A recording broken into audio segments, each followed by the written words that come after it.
Well, I have several reasons. One is personal interest. I just think that we're in an important time in our whole society, and we really need to be attending more to the whole issue of climate change.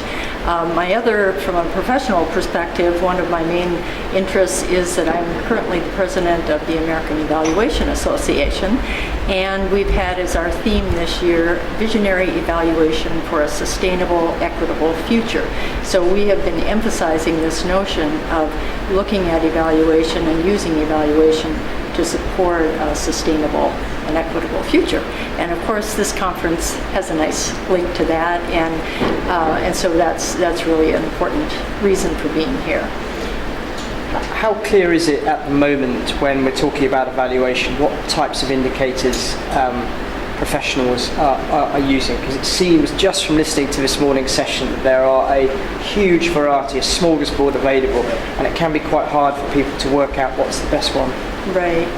Yeah, like you say, there are so many different kinds, and I think the thing that we've been emphasizing is to have people really look at the situation that they're involved in their evaluation and look for the indicators that are relevant at that point and in that situation.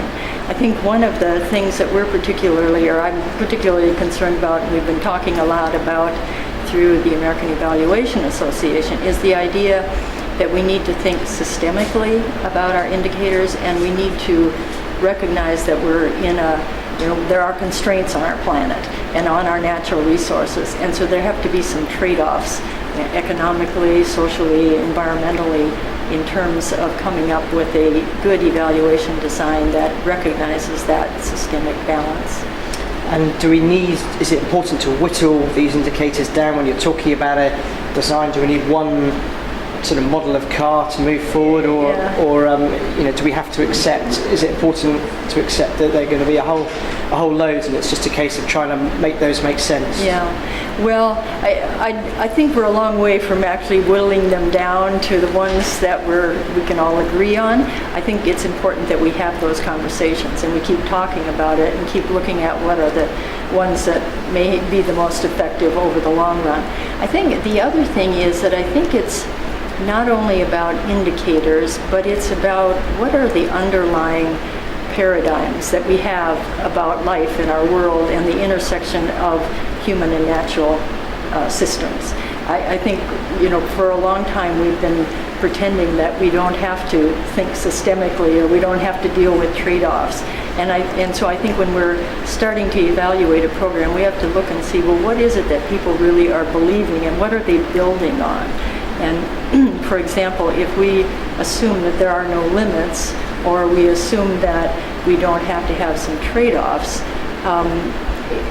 whatever indicators we use may not be telling us a whole lot. We need to be sure that we're operating from paradigms that are congruent with the context in which we live.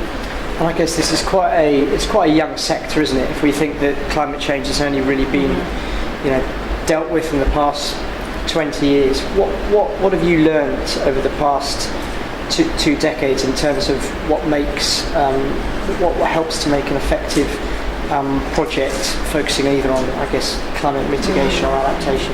Yeah. Well, I think there are several things. One is that I think we have to look more carefully at how we work across the social systems, and that we need to think more about collaborative efforts, and that are really serious collaborations. We talk a lot about partnerships, but do we really talk about the trade-offs that have to go on? And like if you're in environmental issues and I'm in education issues and somebody else is in health, how do we look across those sectors and see how we have to work together? Or transportation, and see what the intersections are. So one of the things I would say would be, how do we think cross-sector in terms of our evaluation? Another one that I'm particularly interested in is how we start to help people think from their local community and think about what are the intersections in our local community. And because ultimately it boils down to what individual people and individual groups do, that we've got to start building that base at the same time that we're working on national and international policy. It's not one or the other.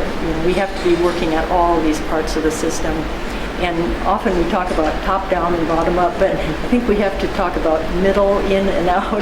It's really in the middle of our systems that so much happens. And I think from an evaluation perspective, we need to be looking at what's happening in that intersection.